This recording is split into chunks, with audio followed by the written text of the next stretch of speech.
ಸಾಹಿತ್ಯ ರಂಗದಲ್ಲಿ ಒಳ್ಳೆಯ ವಿಷಯಗಳನ್ನು ಅಡಕವಾಗಿಟ್ಟುಕೊಂಡು ನಾಲಿಗೆ ಬರುತ್ತನ್ನು ಮಾಡಿಕ ಮಾರ್ಮಿಕವಾಗಿ ಅನ್ನೋದರಲ್ಲಿ ಸಂದೇಹವೇ ಇಲ್ಲ. ಅಂತೂ ನಾಟಕ ಆಡುತ್ತಾ ನೋಡುತ್ತಾ ಹೋದ್ರೆ ಸಮಾಜ ಸುಧಾರಿಸಕ್ಕೆ ಪ್ರಥಮ ಭಾಗ.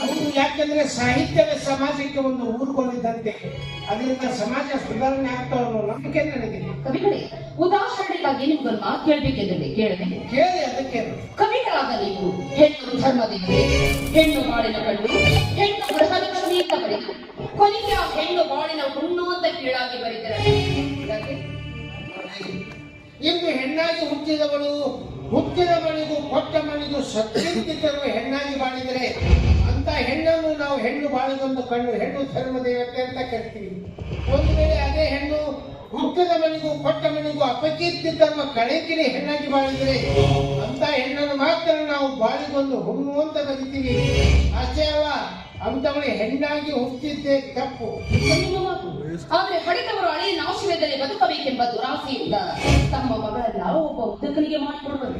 ಮನಸ್ಸಿಲ್ಲದೆ ಕೊರಳಿಗೆ ಮಾಂಗಲ್ಯ ಕಟ್ಟಿಸಿಕೊಂಡ ಆ ಹೆಣ್ಣು ಮೊದಲ ಗಿತ್ತಿಯಾಗಿ ಪತಿಯ ಮನೆಗೆ ಕಾಲಿರಿಸಿದಾಗ ಪತಿ ಪ್ರಬಲಾಸಿ ನಿರಾಸೆಯಾದಾಗ ಅವಳು ಬೇರೊಂದು ಮನಸ್ಸು ತುಳಿಯುವುದು ಸಹಜ. ಆಗ ಕವಿಗಳಾದ ನೀವು ಆ ಹೆಣ್ಣು ಪುಟಿಲೆ ಸೂಳೆ ಇಲಾಖೆ ಬರೀತೀರಿ.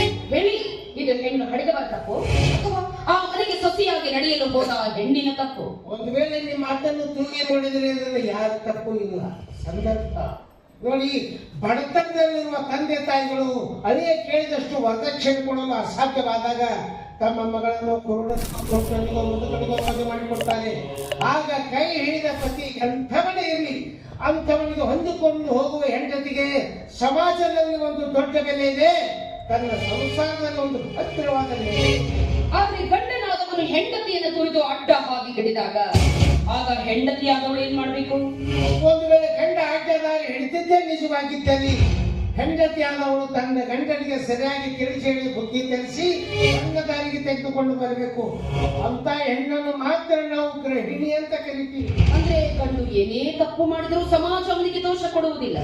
ಅದರಂತೆ ಗಂಡಸಿನ ನಡತೆಯನ್ನ ಹೆಣ್ಣೇಕೆ ಅನುಸರಿಸಬಾರದು? ನೋಡಿ, ಶ್ರೀಕೃಷ್ಣ ಪರಮಾತ್ಮನಿಗೆ 16,000 ಜನ ಹೆಂಡಂತರಿದ್ರು ಅಂತ ನಾವು ಪುರಾಣದಲ್ಲಿ ಓದಿದ್ವಿ, ದೊಡ್ಡವ್ರ ಮೈನ ಕೇಳಿದ್ವಿ. ಹಾಗಂತ ಒಬ್ಬಳಿಗೆ 16,000 ಜನ ಗಂಡಂತರಿದ್ರು ಅಂತ ನಾವು ಎಲ್ಲಿ ಕೇಳಿಲ್ಲ, ಯಾವ ಪುರಾಣದಲ್ಲಿ ಓದಿಲ್ಲ. ದಯವಿಟ್ಟು ನಾಟಕ ಬರ್ತಿದ್ದೀನಿ, ನನಗೆ ಡಿಸ್ಟರ್ಬ್ ಮಾಡಬೇಡಿ, ತಾವಿನ ಹೋಗ್ಬೋದು.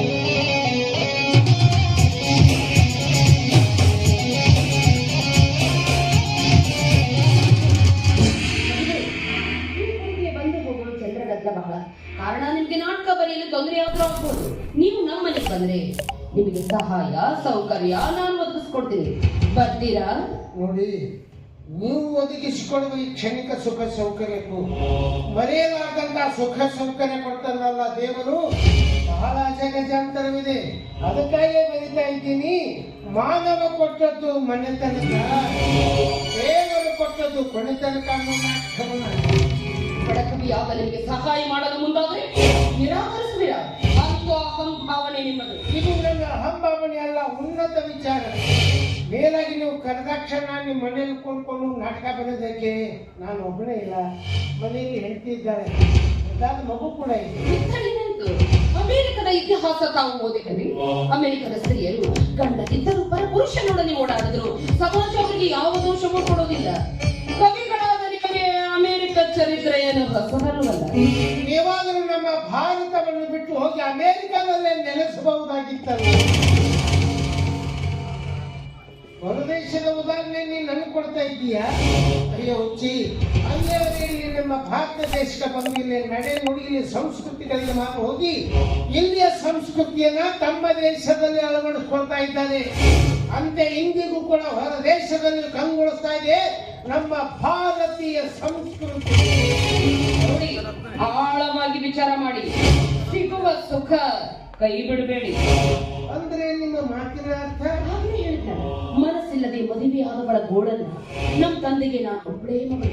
ನನ್ನ ಮನಸ್ಸಿಲ್ಲದರೊಡನೆ ಮದುವೆ ಮಾಡಿ ಮುಗಿಸ್ಬಿಟ್ರು ನನ್ನ ತಂದೆ.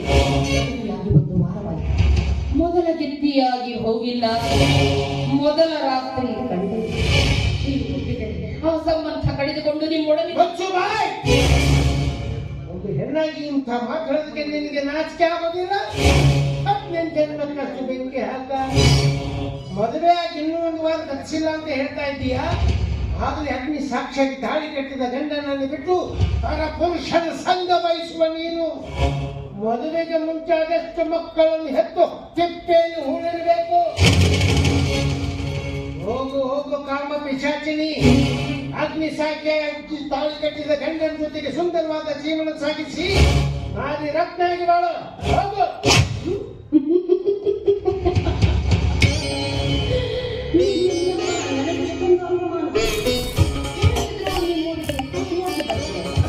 ಅಲ್ಲೇ ತೀರಿಸಿಕೊಳ್ಳದೆ ನನಗಿಲ್ಲಾದ ಅಪಮಾನದ ಸೇಡನ್ನು.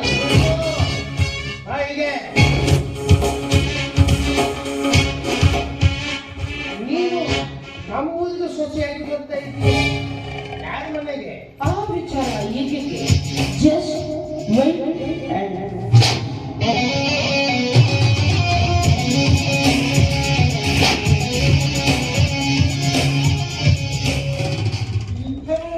ನಮ್ಮೂರಿಗೆ ಸೊಸೆಯಾಗಿ ಬರ್ತಾ ಅದು ಮದುವೆ ಅದಕ್ಕೇನಂತೆ ಅಲ್ಲ. ಈ ವೇಶ್ಯಾವೃತ್ತಿಯನ್ನು ಸಂಪೂರ್ಣ ನಿರ್ಮೂಲನೆ ಮಾಡಬೇಕನ್ನೋ ಸದುದ್ದೇಶದಿಂದ ನಮ್ಮ ಗಣ ಸರ್ಕಾರ ಎಂತೆಂಥ ಕಾನೂನುಗಳನ್ನು ಜಾರಿಗೆ ತರ್ತಾ ಇದೆ. ಆದರೆ ಮನೆಯಲ್ಲಿ ಗಂಡನಿದ್ದು ಪರಪುರುಷನ ಸಂಘ ವಹಿಸುವ ಇಂಥ ಸತಿ ಸೂಳೆಯರಿಗೆ ಯಾವ ಕಾನೂನು ಜಾರಿಗೆ ತರಬೇಕು ನಮ್ಮ ಸರ್ಕಾರ? ಕಾಲಚಕ್ರವನ್ನು ವಿಚಿತ್ರ ಪಂಚಾಕ್ಷರಿ